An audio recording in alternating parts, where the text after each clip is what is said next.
السلام علیکم ورحمۃ اللہ وبرکاتہ۔ آج ہم سبق پڑھ رہے ہیں نورانی قاعدہ تختی نمبر 1 حروف تہجی۔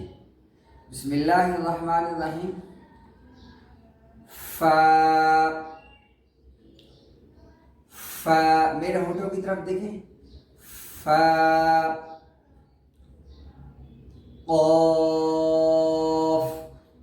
یہ دو نقطوں والا جس کا سرا گول ہے یہ قاف موٹا ہے، موٹا پڑا جائے گا۔ اسی طریقے سے قرآن کریم میں ایک ہے کاف۔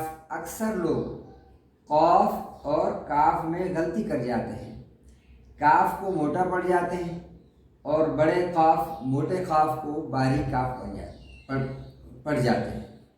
اس لیے دونوں میں ادائیگی کا خیال رکھنا بہت ضروری ہے۔ اسی طریقے سے فا اور قاف یہ دونوں ہم شکل ہیں قرآن کریم میں، لیکن ان دونوں کی پہچان نقطوں سے ہوگی۔ فا اس کا سرا بھی گول ہوگا لیکن اس پر ایک نقطہ ہوگا۔ قاف اس کا سرا بھی گول ہوگا لیکن اس پر دو نقطے ہوں گے۔ یہ ہے فا، یہ ہے قاف اور یہ ہے کاف۔